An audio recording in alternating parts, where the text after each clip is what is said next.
Bonjour, à toutes et tous, frères, sœurs, amis. Aujourd'hui, nous allons entreprendre l'analyse de ce que je appelle phénomène humain en société, ou plutôt gangrène sociale. Nous humains vivons sur cette magnifique planète et avons tous ce but commun, l'évolution de notre âme. Cette évolution ne peut s'accomplir qu'à travers une multitude d'expériences. Cela commence dès notre naissance. Nous évoluons dans un cadre, principalement, de type familial. Dans ce cadre, nous apprendrons à avoir conscience que nous sommes vivants, que nous vivons d'émotions, et que nous nous trouvons en communauté, ce qui implique, par conséquent, des règles. Dès ce plus jeune âge, nous allons apprendre très vite, nous allons nous conformer à notre schéma d'éducation.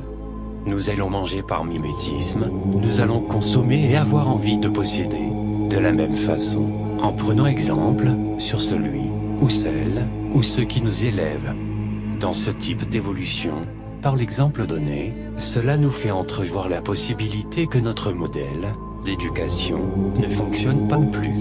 Lorsque l'enfant prend la décision de ne plus suivre ce modèle, de l'exemple donné, il doit trouver, par ses propres moyens et convictions, un nouveau modèle.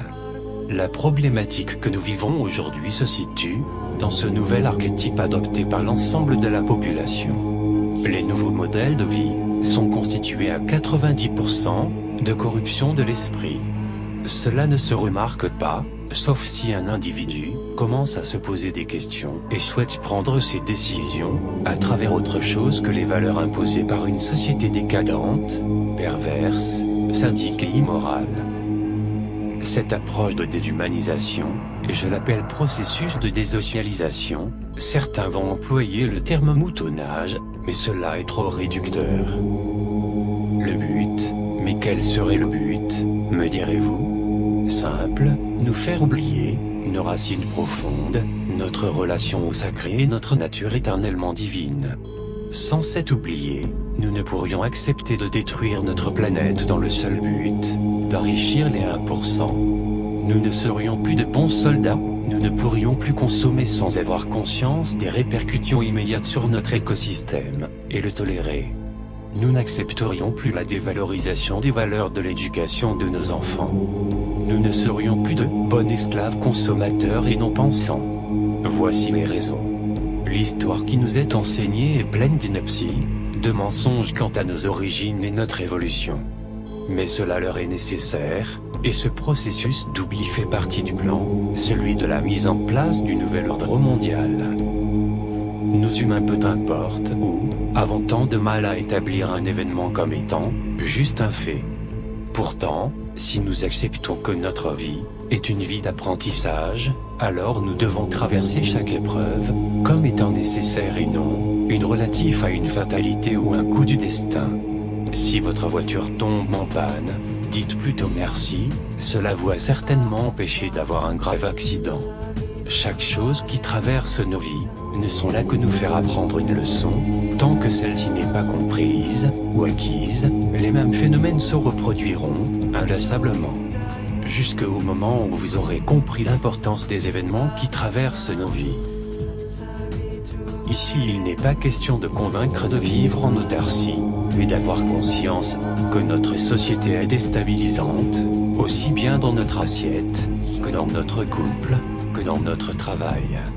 La société, dans sa propre vulgarisation, est capitaliste, autoritaire, sectaire, concurrentielle, et ne sert qu'à vous donner envie de vouloir posséder plus, et encore plus. Nous vivons dépendants de nos énergies fossiles, de nos travails qui ne nous plaisent pas, d'une vie sans amour ni partage. Je ne pense pas qu'il faille vouloir changer le monde, mais qu'il faut plutôt avoir envie de se changer. Prenons conscience que la manipulation des médias, de nos politiques, des systèmes financiers et autres manipulateurs ne peuvent exister que parce que nous le voulons bien. Toutes les solutions à nos problèmes existent, mais nous sont cachées.